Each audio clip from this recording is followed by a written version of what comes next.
everyone. Welcome to Talking Tech with Creatives podcast, a technology podcast that dives into the intersection of technology and creativity. My tongue is all over the place today. I'm Stella Oni.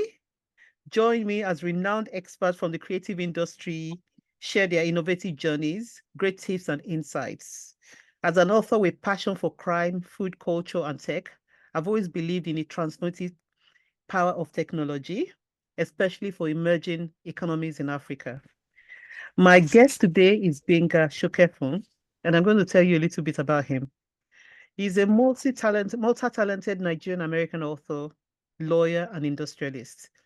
He also always remained around creatives. He was born into a creative family. His father was a pioneer broadcaster with WNTV, the first TV station in Africa.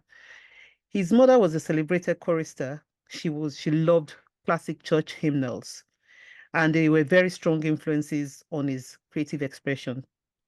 Gbenga spent many years as a lawyer, as an entertainment lawyer in Los Angeles in America, and he moved into music as well, production and management of musical talents.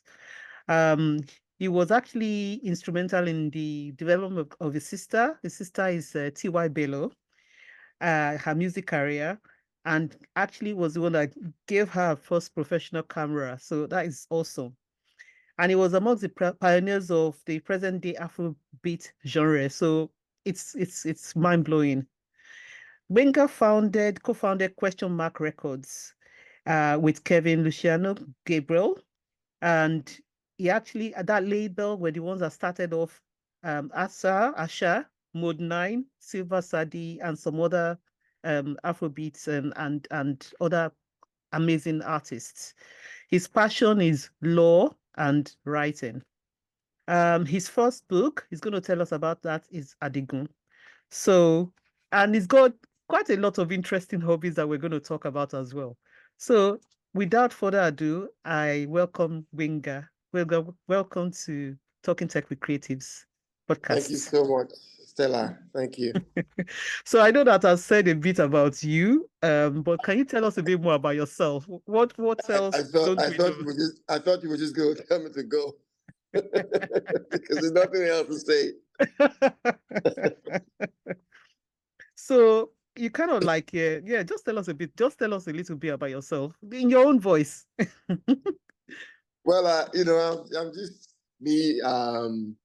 I'm just a very happy-go-lucky, normal human being.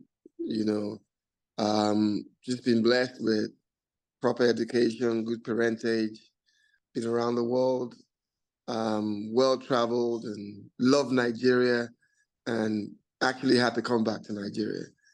And I'm one of those anti-Japa, you know, anti-Japa, what would I call it? Revolutionary Yep. fighter. To stop people from leaving, just go and stand in the airport and just tell them you can't go. Don't go.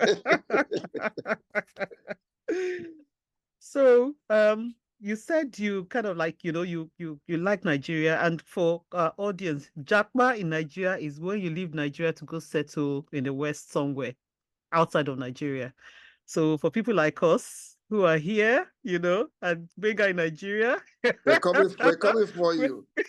We're gonna park a plane in Heathrow, and we're gonna start marching everyone back into that plane. I am happy for you to send me back. Happy to come. I love Nigeria. I love Nigeria. I always write about Nigeria. So tell us about your influence when you were growing up, because you've got such a wide remit of interest and experience that like want to know more about you. What were your influences? Well, I think I came from a very small family, and I came from a family that believed so much in God.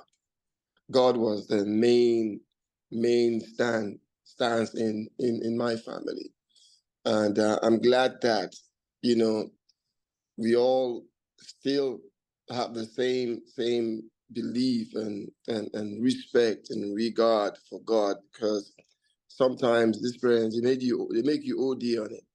You know, you have to go to church, you have to wake up in the morning. But good thing is that it's made all of us morning people. Structure. You Structure. know, That's fantastic. it's Yeah. made us morning people because 5 a.m. you're up. You know, and when we grew older, when we went to parties, you know, even you were allowed to go to parties, but you better come back home and sleep because even if you have 1 hour sleep, you're waking up at 5. Wow. So, you know, it's every one of us, 4 of us, we're all morning people. You know, you call my sister at 5, she's like, hello, how are you? You know, she's up. You know, she's like, up. You know, and it's contagious, you know. My kids are morning people as well because they have to wake up as well. My family, they didn't believe in that. Oh, it's a little boy, let him sleep. It's a baby, he doesn't understand. No, you will pray. So, you know, it has really formed my work ethics, my whole aura, and my sense of discipline came from that time. You know, there was a lot of music in our home. My father was a broadcaster. He played about 4 or 5 instruments. There was always music in the house. Wow. And, you know, TY took most of it, but she left a few. But, you know, music is in everybody. And, you know, we just grew up in a very interesting neighborhood where, you know, it was at a time of Nigeria where it was Musa Yar'Adua, Victoria Island. The people on the right were white people, people on the left were the black people. And I can remember the white kids going to the fence and just watching us play, and they want to play with us, but they weren't allowed. You know, this That's was back, crazy. you know, it was just post-colonial. Don't forget that, you know, this was like early 70s, you know, where we had just come through that whole colonial era, and there was, you know, and you know, and the kids were all together, we're still together. You know, it was a wonderful, it was if there was a Hollywood in Nigeria, Musa Yar'Adua would be Hollywood. Because don't forget, we didn't have movie theaters. We had a few, but the movie industry hadn't started then. No, So not completely. Yeah. television was everything. Yes, You know, it was. television was everything, and the staff quarters for the television house was Musa Yar'Adua, from one to the end to Idowu Martins was all NTA staff quarters. All the pioneers. Yeah. Yes. I mean, if you remember, Village Headmaster Sisi Clara lived on number 20 or something. We were on number 3. Even Christopher Collade used to be a director at NT. It was called Nigerian Broadcasting Television. Yes. Art Alade was next door to us. Obia Gelez were one door away, and it was just the whole names. When you see an old program and all the names that came out at the end on the list, all my neighbors, we all grew up together. So everybody, it was just a whole community of very creative parents, and we got creative too. You know, it's you know, we would come together and put a band together, you know, with sticks and bamboo, and you know, and we would dress up, you know, masquerades, all kind of different. It was just fun because it was just a bunch of very creative parents, you know, with a bunch of very creative and silly kids. and do you know that you could almost write a history, you know, if you ever sat down to want to write about that period, you could write something, because that's one of the things I think we need to have, a kind of recording of those era, those times. It was amazing. It was amazing. amazing. We need it written down because it's now history. Oh, it was amazing. For you to be in broadcasting back then, you know, at that time, you really would either be very, very creative or just love the arts. You were different. You were Hollywood. My father came back one day and from work, and all of a sudden there was a bus comes into our compound. Guess who that was? Fela Kuti. Fela Kuti. And like there were like 50 of them. He was my father's friend, and my mother was so embarrassed. It was they were there, and OMG, my father wow. was so happy to see him. But the neighbors were really like, "What is going on?" In a quiet neighborhood like that. My mother was like, "Oh God!" And I mean, I found it very exciting. Of There were course, people of on our course. fence. People just out there, just coming in just to see him from the window, and they were there all day. They were there Wow. all day, and they had a That's great that, like time. I said, that is history. That is history. Yeah. So, kind of like going into that, because you can see the kind of childhood you had, and I know that you're passionate about the future of youth in Nigeria, and you actually said that especially in your book, Adigun. Can you tell us more about your feeling about the youth in Nigeria? What do you think the future holds for them in terms of creativity? Because I mean, you're in two spectrums. You've got your entrepreneurship and all that going on. You've got your creativity and your background. But what do you think about the youth? What do you see for them? Well. I think there are two things. If we look back, it doesn't look good. If we look now, it doesn't smell good.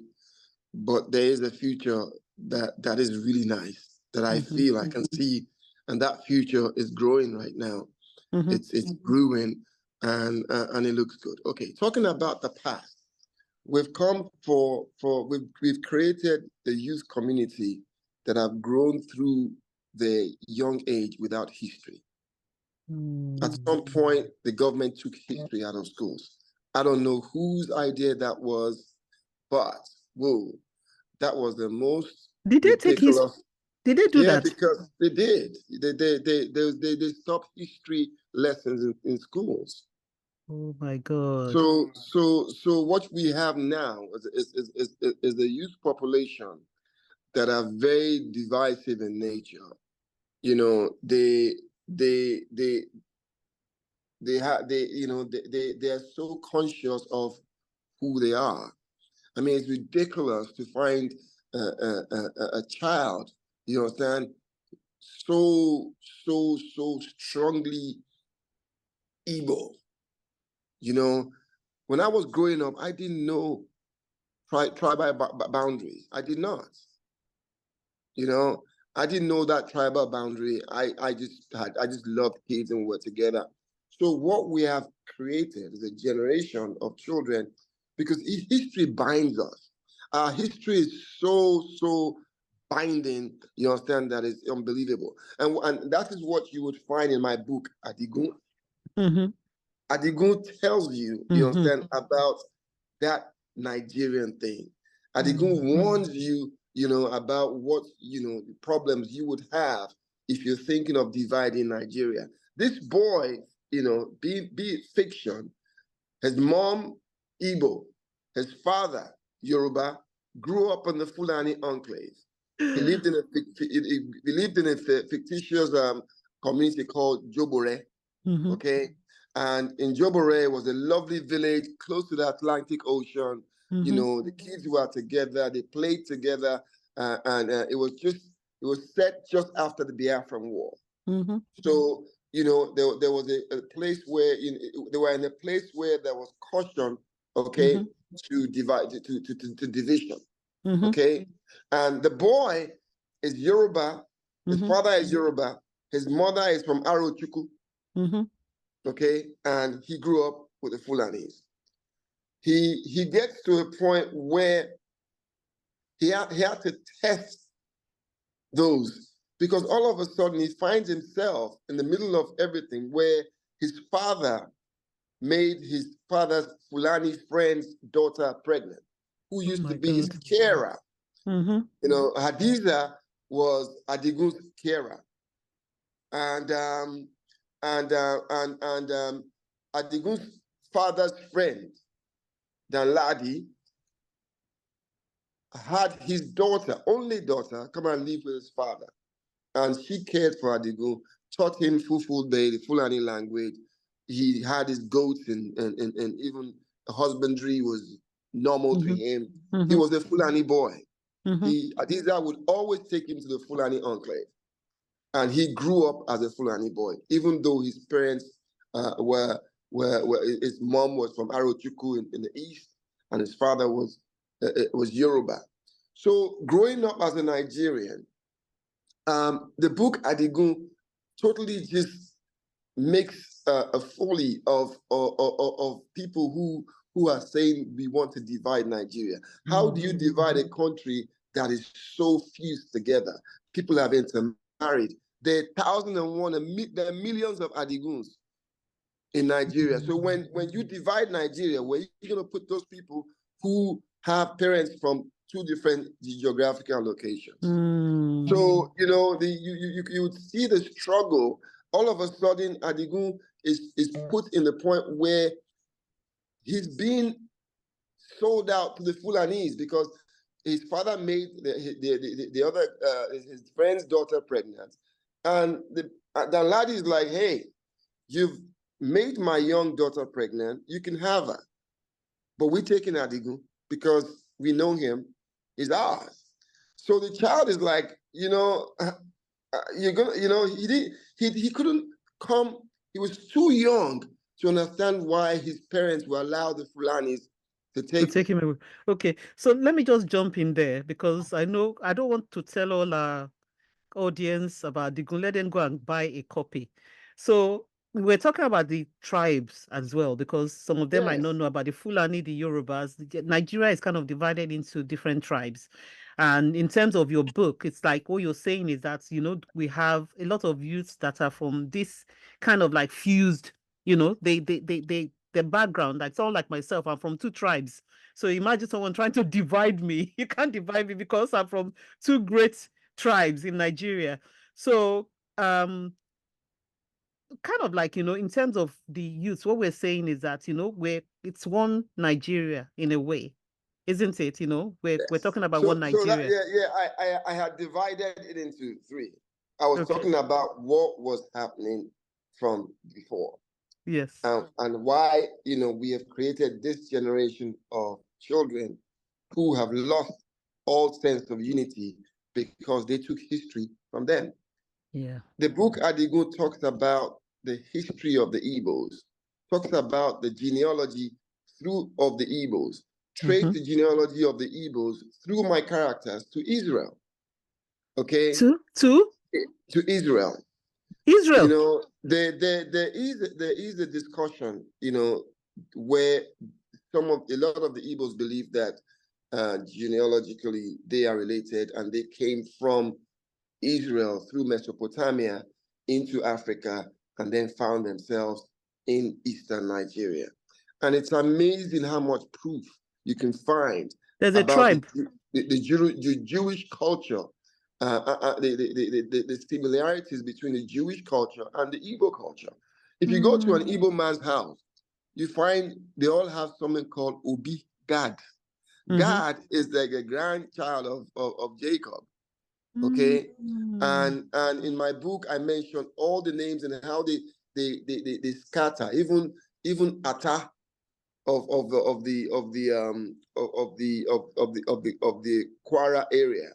The Ata was one of those grandchildren of Jacob. That Ata was one of them who went that way up north.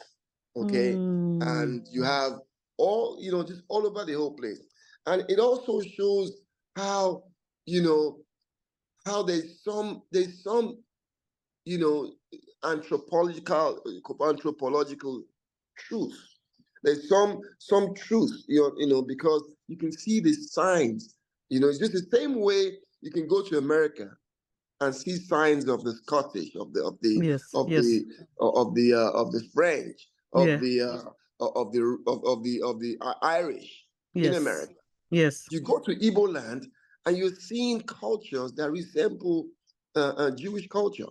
Yes. So, I studied that for a while, even though I wasn't able to lay my hands on the truth per se, but at least I was able to demonstrate the existence of that discourse through my characters. I can't wait to read it. I'm quite interested in that. So I'm going to move on to technology here, Okay. Yeah. So I know, like I said, that you think organizations in Africa should leverage technology, and we're kind of like in the age of AI and all of that kind of technology now. So what do you think Africa should do, Nigeria or Africa should do to leverage the technology? Because it's moving so fast. I can't even keep pace. We can't keep pace with the movement. What should they do? What should be done now? Well, I think we are blessed with a huge youth population. I mean, that's the best asset any country can have. When you have your like a huge percentile of your population that are up and coming youth, then you're Yes. blessed. Mm-hmm. And when you have that kind of population, youth population, which means you have a population that is ready to learn. You have a population, that can take the country to a different, level because of knowledge. It is such a blessing that knowledge has now become such a phenomenon. It has become an amazing phenomenon. Knowledge at my time was school, one television station, okay, and your parents. Nothing else. If you're lucky, you'd have Right On, a magazine coming from America so you can learn about music. If you're lucky, you might get the odd, foreign newspaper in the library. But now everything is available to these kids. And Vive phone. with, Using exactly phones. with Yeah. AI has made knowledge into a monster. Knowledge knowledge that people take thousands, hundreds of years to get. AI will give it to you in a second. So I think we are in a very, very advantaged position as Nigeria, because we have a population that can soak all that knowledge. And what we should be doing is planning so that these kids can take the positive knowledge, because there's a lot of knowledge. And don't forget that AI, positive, yeah. Yeah, it comes with both. So what we need to do, first things first, put history back into the schools, okay? So we can know who we are, okay? Once the kids know who they are, they can now go and get that knowledge, okay? And then they can do all they need to do in unison, okay, as united Nigerians, and they can represent Nigeria via that same technology to the world, okay? And then we can now begin to sell our own stories, sell our own understanding of what technology is giving to us to the world in our way. So we own our story. We exactly. Yes. Yeah. So yes. Good. You're gonna say. So Nigeria, we're blessed. We're blessed. And what I wanted to tell you before, and when we were talking about unity and the youth and all that stuff, is that there is a present population who is that population who are ready to take on the world. But there's another population in the diaspora that people are not even thinking about. These kids, my son was born in Los Angeles 25 years ago. 25 years ago, he was a baby, okay? Yeah. And a lot of kids who were born in that era were born in that time, okay?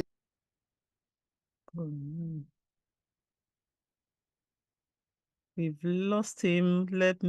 We'll wait for him to come back. Okay, so 25 years ago, the kids in diaspora. Okay, now, my son was born in Los Angeles.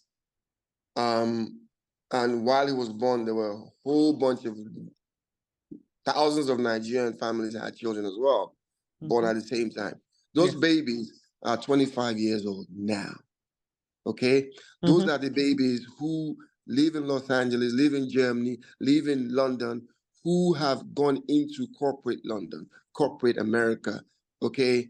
And they have friends. Their community are not Nigerians. They went to American schools. They didn't go to Nigerian schools. All their friends are Nigerians. Why do you think Wizkid is blowing up? Why do you think Afrobeats is going big? because there is a youth population in the diaspora who Consuming, love Nigeria, consuming, who consuming. they love their country.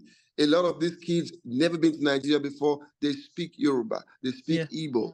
Okay, some of them had to go and learn on YouTube. It And has they eat become Nigerian food. they eat Nigerian food. Bless their parents.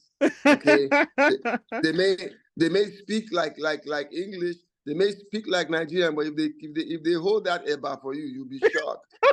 You know, if they roll that food for you, It's like you just don't understand. it's like you're talking about my kids, you know. Yeah, I mean, I have two. I have two. It's amazing. And these kids Yeah. are more Nigerian than you and I. Okay, Absolutely. Yeah. so we have a population in the diaspora, millions of them, okay, that is waiting, okay, for that time. We have a population in the diaspora that is connected with the population in Nigeria. Yeah. If you remember the NSAS period, how do you think those kids got that far? Because Oh, the kids, wow. their generation they're not playing.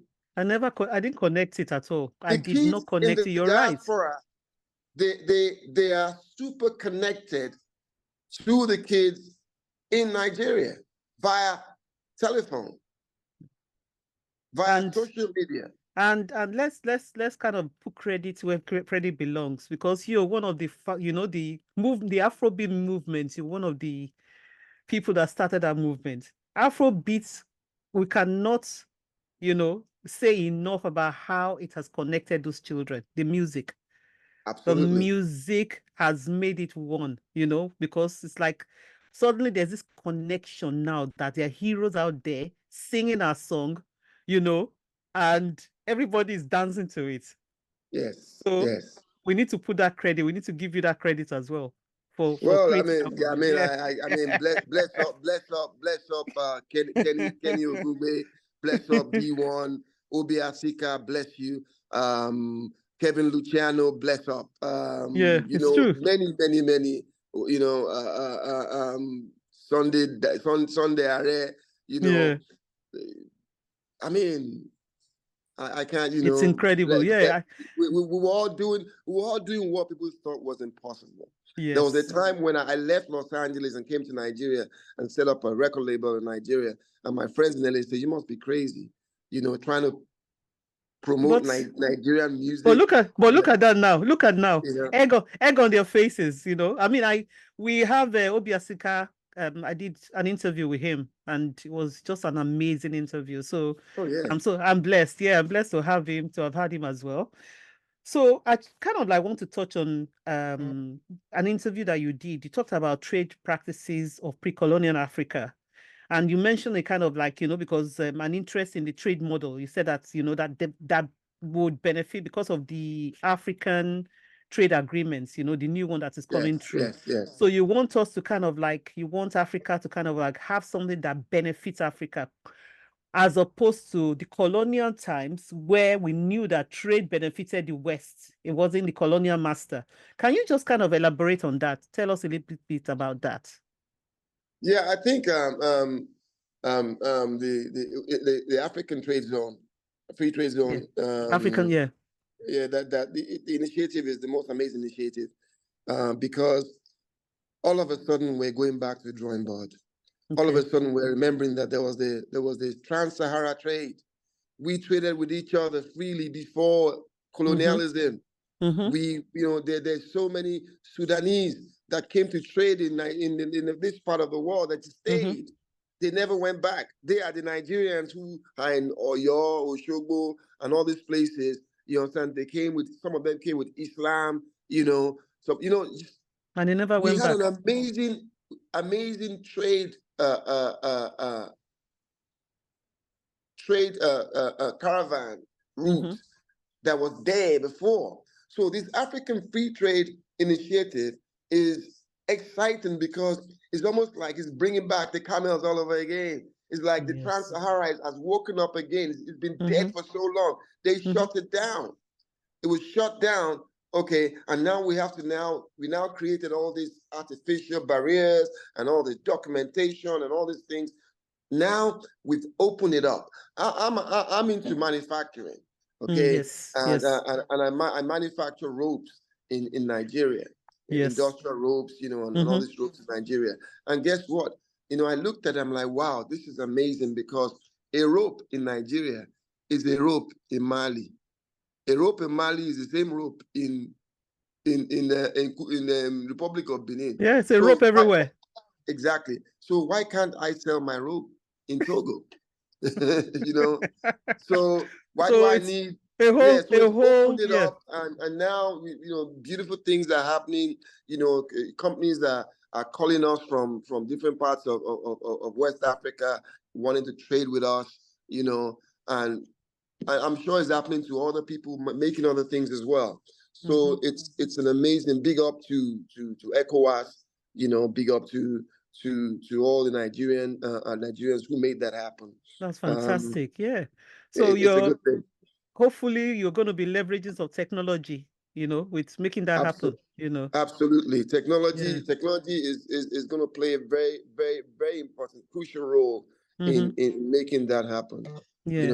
It's going to make things easy for us, it's going to make us communicate better. It's going to Mm-hmm. make it, even the financial systems, in the world right now, it's never been seen before, where you Yeah. can move, you move funds from one bank to another. Remember the days when we used to go to UBA and Union Bank and just open those big books, just open them, and then you find your name, and then Oh my God. so technology Yeah. has just made things and we're gonna make business a little bit better than what we used to Yeah. have back in the We're, days.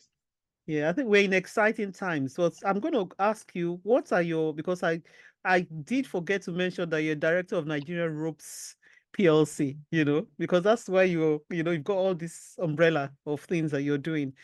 What are your frustrations in business and, and where you are now? What are the things that frustrate you? I think what frustrates me really is the government can be playing a different role Mm, for businesses. I think the government, has forgotten that they are in partnership with private businesses. mm-hmm, The government has was gradually drifting to become the enemy of the manufacturers. You know, oh, but I'm so grateful for to God for our new president, President Ahmed Bola Tinubu. mm-hmm, I'm so glad, because I feel like he's one of us.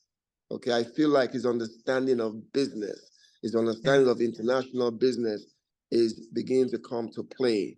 okay, If you watch the decisions he's making, you could tell that this is somebody that understands business. And I okay, think that's that he's good. one of us. And I think that there's a lot of discussion going on now with Manufacturers Association of Nigeria. I sit on the committee in one of the manufacturers, the one of the branches of the Manufacturers Association of Nigeria, and I see the conversation is changing. I see Okay, that what has happened in the past, how we got to where we are, was that the partnership between the private and the public, broke down. mm-hmm, So the public, which is the government, became very unrealistic and antagonistic towards the mm-hmm, manufacturers. They were more interested in collecting taxes and just coming. It's ridiculous. I got to my office one day, and then somebody they had chained my gate. They chained my gate. Some Ministry of Environmental, and they said they locked my gate, and what? we couldn't come in. Why? Oh well, your papers for your building. Your building. My company is 60 years old.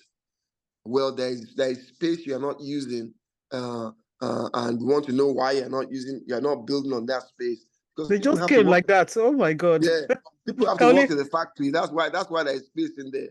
Once mm-hmm. and then they locked us up, and we were locked down for so long.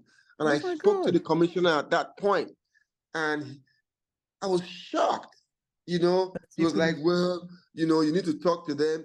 It's government before was more about revenue drive. Mm-hmm, mm-hmm. Just come and negotiate. What can you pay? You know? And I see a difference with this new government. I see a dialogue going on. I see all that rubbish that used to happen in the past suddenly it has stopped. So Okay, there's a that's good. conversation going on now, thanks Mm-hmm. to our president. You know, there's a conversation going now between the government and the businesses. Okay. And there's a lot of conversations going on now. And I see a very, very fantastic future for manufacturing in Nigeria. Oh, Definitely. fantastic. Maybe you can tempt me So down then. my challenges really was government. My headache was government. And Okay. I believe that there's some good things about to happen Okay. to the business. I'm hopeful. Okay. So one question I want to ask you, considering your experience now, if you kind of like stand back and look at where you are now and where you were before, what kind of decision would you make different decisions? What are the things you would have changed from the Are you talking decisions about you made in the past? my personal life? Anything. Anything goes in this question. Business, personal. You know, I kind of like reflect. You know, you sit down and reflect and say, I'd done it this way. Maybe it would have gone that way. And just I think I really wish I'd spent all that time I spent in America and Nigeria. I really feel I really feel like I wish I would there was a lot more mm-hmm. I could do for Nigeria if I had stayed here. When did You you know, relocate? When did you relocate to Nigeria? I left Nigeria right after law school, 1988. Yeah, so Yeah, okay. So when you came to America, from Nigeria, from America to Nigeria, when did you relocate back to Nigeria? That's what I meant. 2000. I came back totally 2006. Okay, Okay, so this is still quite a while. It's still quite a bit. For you. it's a long time to be gone. You come back and your friends are governors. Where do you start from? You know, people that was in law school. You just have to You start. removed. It's been too long. You to find your way. It took a while. And that's why I talk to people. I mean, just come back home now, man. Just come, just start. Because it's gonna take you a while to get it together. To get back, yeah. So just come. I mean, you don't have to stay, but Mm-hmm. just come. Could see what's And going see. on, and Yeah. just dig in. Dig Mm-hmm. in, take your own space, and just be there. So it took a while for me to really just get into the rhythm. It took a Yeah. long time. But well done. That Nigeria, was brave. That was brave. yeah, Nigeria changes per second. Yeah, it Nigeria does. It does. of yesterday is not the same Nigeria today, and Yeah. tomorrow is going to be a different Nigeria, and Yeah. it's changing. We're a growing country, and it's tough. You need to. So I totally really wish I had stayed here.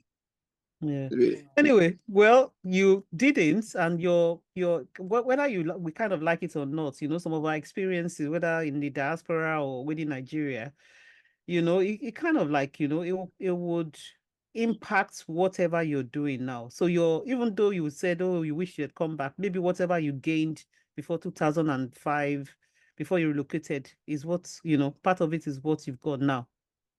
So Maybe. I kind of see that now. I see it for me, like I'm in the diaspora, and absolutely, to be candid, I love Nigeria. I love that. When I come to Nigeria, I don't want to leave, So at the same time, I kind of like, because I've lived so far outside of Nigeria for so long, it's like, how do I kind of stay, or should I do both? That's the kind of conversation I'm having with myself now in Yeah. terms of that, but staying out of Nigeria, I'm an author, and what I'm writing is a mix of Nigeria and kind of British in a way. And it's a kind of, it comes out as a different mix.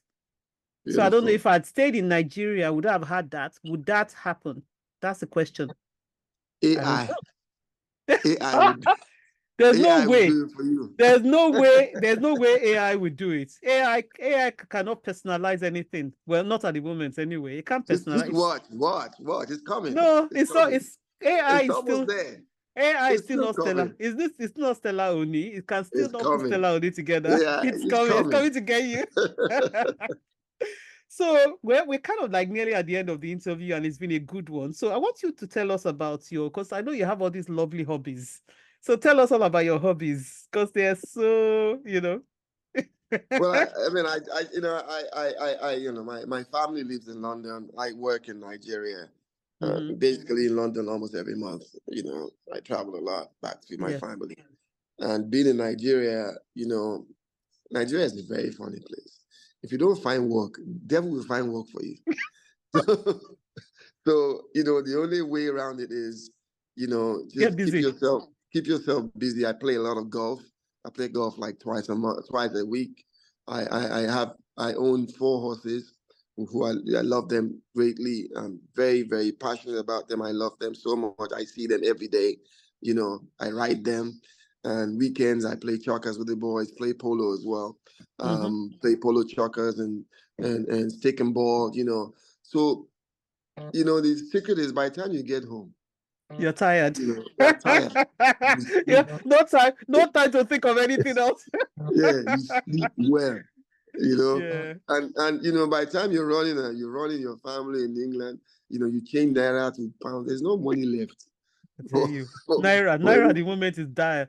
there's So no you're there's no money left. By the time you feed horses and then there's nothing left. what got you into polo and what got you and how did you start collecting horses? I'm curious because not everybody does it. So it's something that I need to ask you.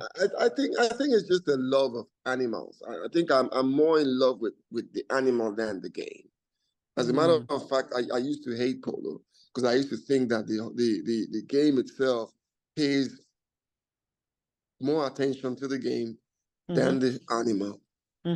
And I used to see a lot of polo horses just die on the Oh polo no. on the polo man because it's like you're taking an athlete, you know, and having that athlete just run for 7 minutes, you know, and you know there's a lot of animals dying and you know and then even the attitude towards the animal can't run as much anymore and then you just abandon it. So you know I started adopting horses. You know, I adopted my first 2. They were in very deplorable conditions, and it was so much joy to bring them back to life again and give them a proper life. If I had the money, I'll adopt more. You know, because it's such an amazing feeling. And horses are the most misunderstood animals, especially in Nigeria. I mean, anybody sees any horse, the first thing they think about is that if you kick you, I'm like, come on. Horses were not made to kick. They like any other animals. You know, they don't just, their whole life is not just to kick. And a lot of times, people, when you see the horse stamp its leg, it's not trying to kick you. It's just trying to, the horse doesn't have hands to touch flies and shoo flies away. So it stamps just so to get the fly off its back. And you know, there's a fly on his back. He can't reach it, and he moves and tries, and you know, and people are just scared of all those movements, and they just totally just relabel the poor animal and just made the animal so dangerous, and everybody's scared of it. And so when you actually move close to them and they feel you love them, they love you back. Well, so when did you get into horse riding?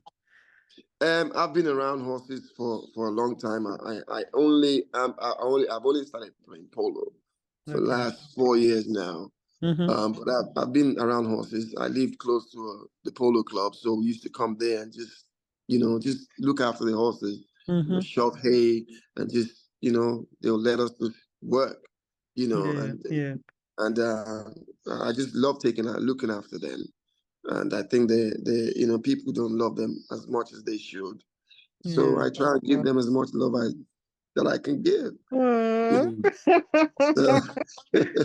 No, that is fantastic. And on that note, this is the end of podcasts. Thank you so much, Gbenga, for being a fantastic. So much, Stella. You were a very tough customer to pin down, but we did Lord, it. I'm so sorry. I'm so sorry. You're busy. You're busy. So thank you so much. And yes, and what every minute. and thanks a lot.